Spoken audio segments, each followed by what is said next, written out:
All right, guys, sorry about that. So here we are, it's Tuesday, Wednesday. Hopefully everyone is doing real well today. I know we checked out a crazy technology yesterday, which was that Neuralink, where people were putting computers straight attached to a human brain. Oh, we got one more person. Where we had computers straight attached to a brain. We saw it in pigs. We saw they had the control pig. We saw that they had a pig that they had put the brain implant in and then taken it back out. And we saw that there was no real big side effects from it, at least none that we could see. And then we saw the pig that actually had 2 neural links put onto its brain, and again, showed no outward signs of having anything wrong with it. So definitely a cool technology. A lot of possibilities out there, both good possibilities and bad. I'm going to ask you for some opinions about them here in a second. But before we get into that, I just wanted to remind everyone, make sure you register your Zoom account. Remember, Laura Awesome's going to send you that email. You have to go into your Gmail and verify your account. Starting next week, you will not be able to get into teacher Zoom meetings unless you log in through Google.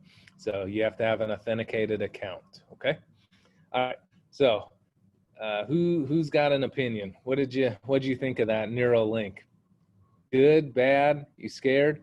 People like me are scared of it. What about you guys? You happy for it? You're like, oh, if I could control the TV with my brain, I'm going for it. Mine And there's probably new innovation to like video games and stuff before we using it for TVs. Oh yeah, okay. So guys, make sure to speak up too and get your mics close because it is hard to hear sometimes. Okay, who else? Come on, you guys got to have opinions on that. I remember you said they could replicate like the signals. So they can just like mind control. Yeah, in a sense they could, right? That little robotic brain computer, it actually, what they're trying to do is be able to have that control somebody's body so that if someone's paralyzed, it can make their legs move or their arms move, which is a miraculous technology, absolutely incredible, right? But at the same time, what Suleiman said is exactly true. We could have that robot brain controlling your body. It'd be kind of weird to have your brain trapped in your own head and your body's moving on its own accord. I don't know how they would prioritize what happens if a hacker gets in there and takes control of that. I don't know. So what do you guys think? Are you going to get this thing? As soon as it comes out, you're all for it? Why would anyone that's brain surgery? Like it is, but it was relatively minor. I mean, you never want anyone messing with your brain, but they took a little bit out of your skull to make a pocket for it so that you couldn't see it. And it didn't seem to have a whole lot of other side effects. They're going to be getting better and better at it too. So they are doing some crazy things with that technology. that's what Elon Musk wants you to think. That's what he wants his investors to think. All right, now you're thinking like me, conspiracy theorist. Let's see. Okay. He's like the Lex Luthor. He's like Lex Luthor at this point. But that brings up a good point. Whenever you see these things, you do always have to take them with a grain of salt because they're going to be presented in the best light possible. Now, there are probably problems with it, and I'm sure Elon Musk probably knows about several problems. I'm sure his group has found several. But the idea is that this will keep getting better. It will keep getting simpler. It'll keep getting more efficient. It'll keep getting smaller. I personally have a feeling this will be a very common technology. I have a feeling most people are going to have something like this.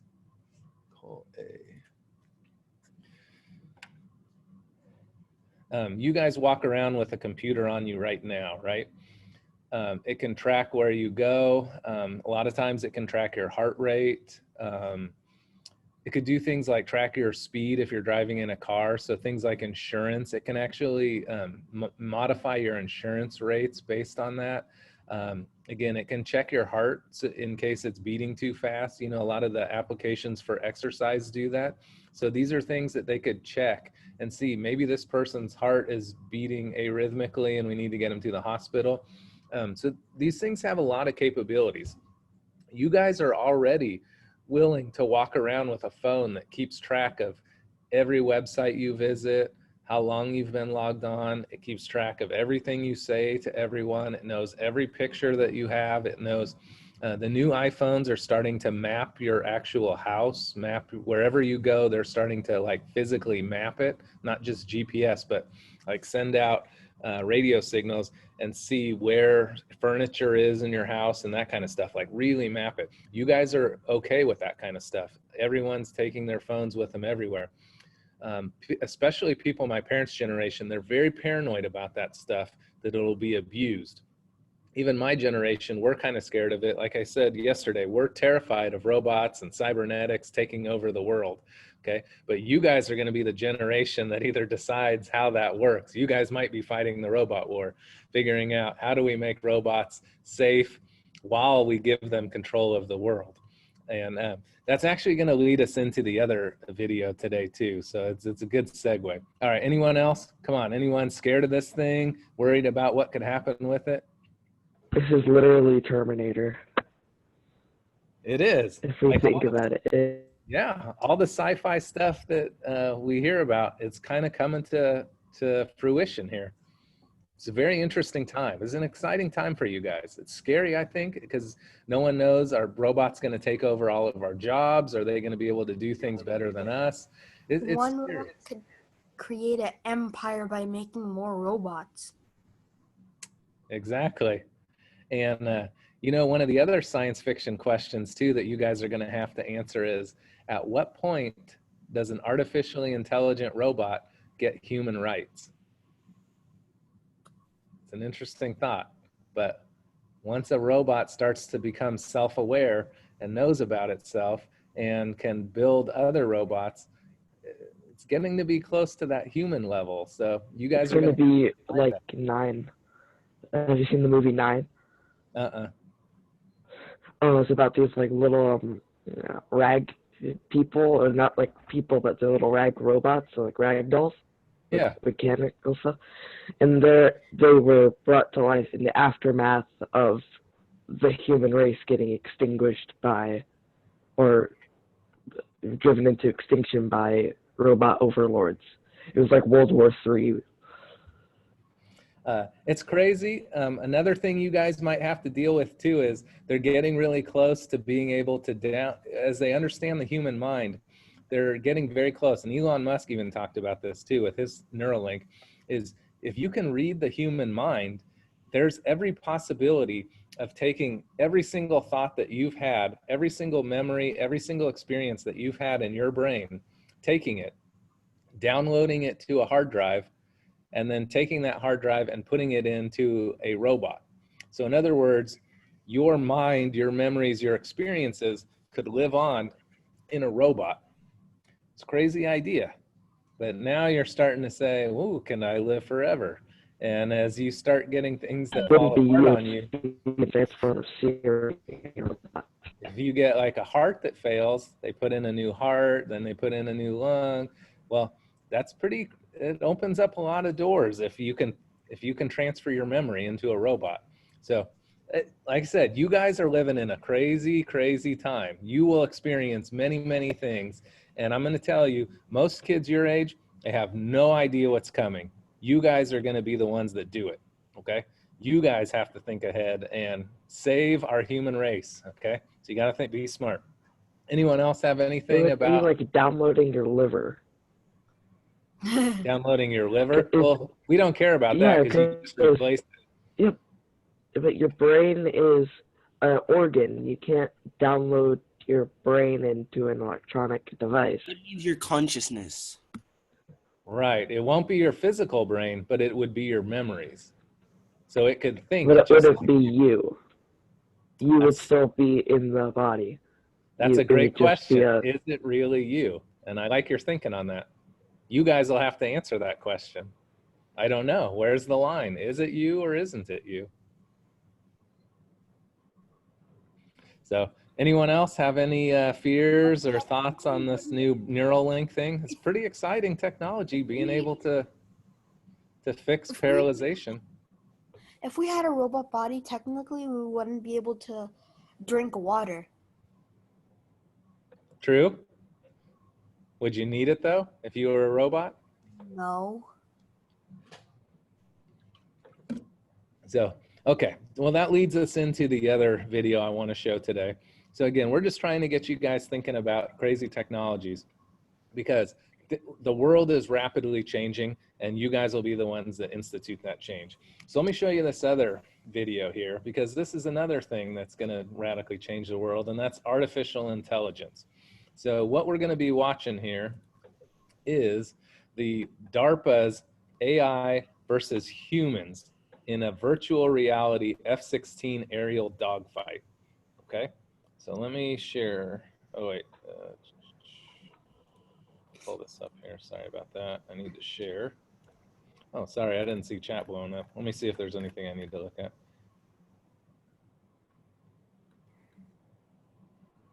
Shoot, I didn't even see all this stuff. Sorry. Yeah, it looks like mostly nothing. Okay, let me screen share.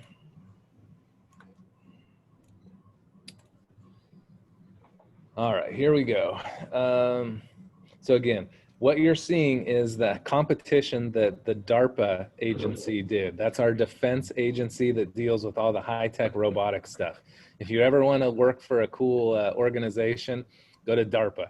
Okay, they're the ones that start all the autonomous vehicles, all the crazy robots. I'm sure we have some insane robots in our military right now that we don't know about. We usually don't find out about them until 15 years afterwards, give or take 10 to 15 years after the technology's kind of out there. So crazy stuff. And usually they're developing things 10 to 15 years before it even becomes a reality. So I'm sure there are some very cool technologies. And if you ever wanted a neat job that does this stuff, DARPA might be a great place for you. So let's check out this dogfight here. And they're going to show, this is 2 fighter jets fighting. This is our best pilots in America going against a computer. The aircraft to let them know where he is, and you can see him getting a tally right there right now. So I can't wait for this fight. We've talked long enough. It's the main event, Alpha Dogfight Trials. Banger, I'm going to turn it over to you. Human versus AI, fights on. Disco, thanks for that. So there's our fighter pilot. That's Banger, and Heron is the AI. You can see in the left screen how they start. Fights on, fights on. Now they're like spinning around, doing crazy maneuvers. Opening up, Banger aggressively maneuvering nose low, looking to collapse that range as quickly as he can. 6,000, 5,000. He's going to continue that turn and watch as he stays outside of that nose as much as possible. Look at that, 0 damage to Banger through that initial merge, something we did not see almost any of the AI agents able to do. And now it's going to be a matter of controlling that range. There'll be another opportunity as they come back around, that range separation opening back up. It's going to be very difficult to stay out of the way of that nose there. A little hit there by Banger, took a little bit. Absolutely. As this fight's going now downhill, vertical down, you see each of them really rolling that airplane and going aggressively downhill, passing now down through 10,000 feet, fighting this very aggressive 2-circle fight.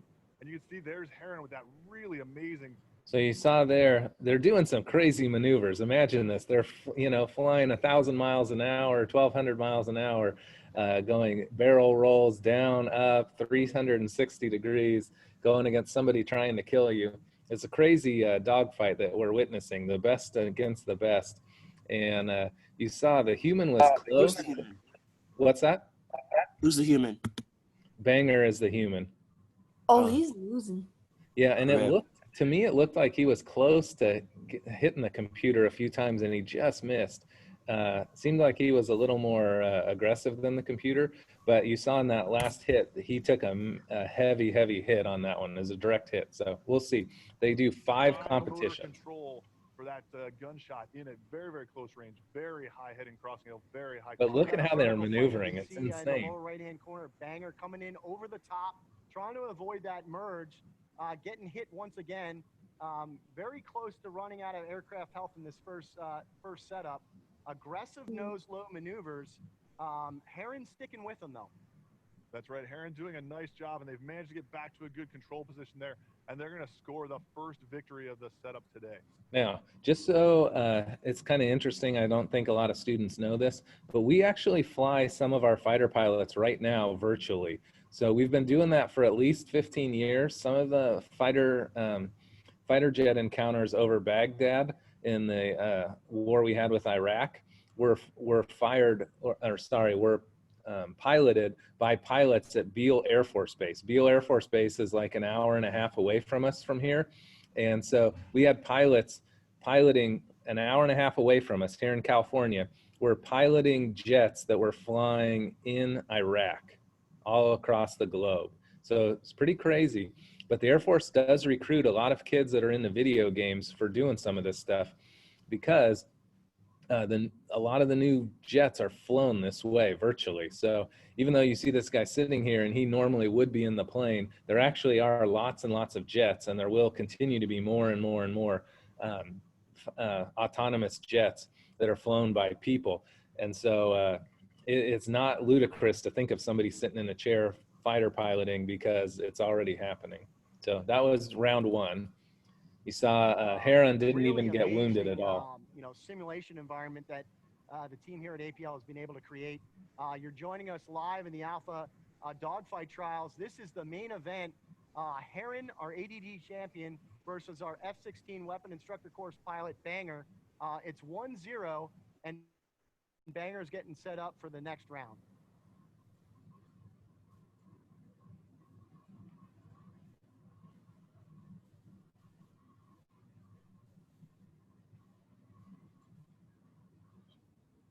So some things for us to think about as we start this next fight. That aggressive vertical down maneuvering. It was good at collapsing that initial range, but it was able to open back up and let Heron get a chance to produce that very impressive gun mech that they have. We'll see now if Banger's able to tighten this turn up, able to stay inside of a few thousand feet, driving back towards the control zone. Lag maneuver there. A beautiful roll inverted back towards Heron's 6 o'clock. That's going to do a good job of trying to align those turn circles, align those ribbons a little bit better. And you see the two of them now moving to a single circle fight type of engagement at 5,000 feet, passing through. Heron with a chance to put that lethal gun cone on, and Banger maneuvering to get out of the way. A little bit of a guns D. And Heron now potentially overshooting. We'll see if Banger's able to capitalize as that range is opening back up. So in the mid.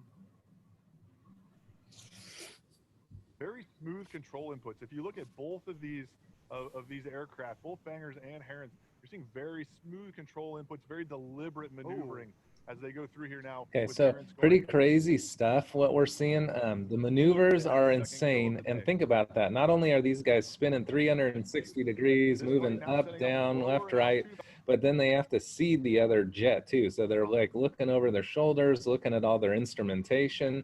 It's crazy how many things this fighter pilot has to do at one time. And you see that the computer has beat him. And that's all we're going to watch of this one, because it's about 15 minutes of the same thing. But what you're going to see is 5 out of 5, artificial intelligence beats the human, okay? And unfortunately for humanity, or maybe fortunately for them, we're finding that computers are getting smarter and smarter than us all the time, and getting better and better at doing the things that we typically have done, okay?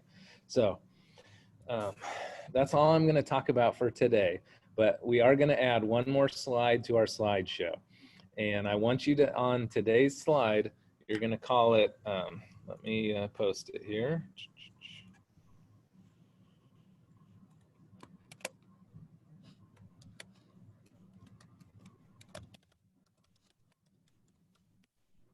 You're going to call it AI fighter pilots, okay? AI fighter pilots. I just put it in the chat. So that's what you're going to call your new slide. And again, I want you to come up with one good use of this technology and one use that scares you of artificial intelligence, okay?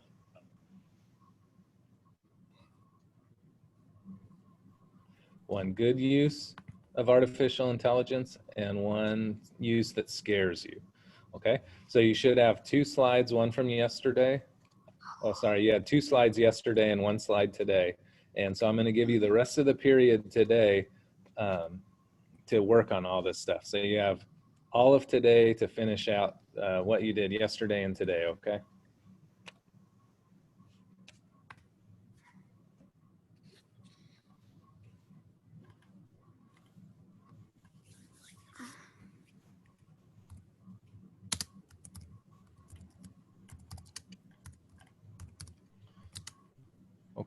And sometime this week, I'm going to have a sample of all of these process journals. That way you can go back and double check you have everything in place. Okay, so you guys are free to go and get your work done. If you have any questions, feel free to stick around and ask them. Otherwise, I wish you luck and I'll see you tomorrow.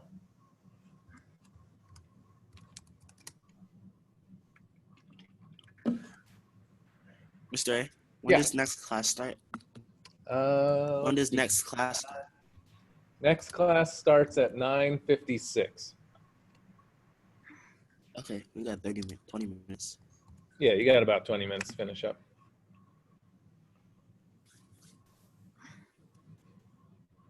So I was curious if you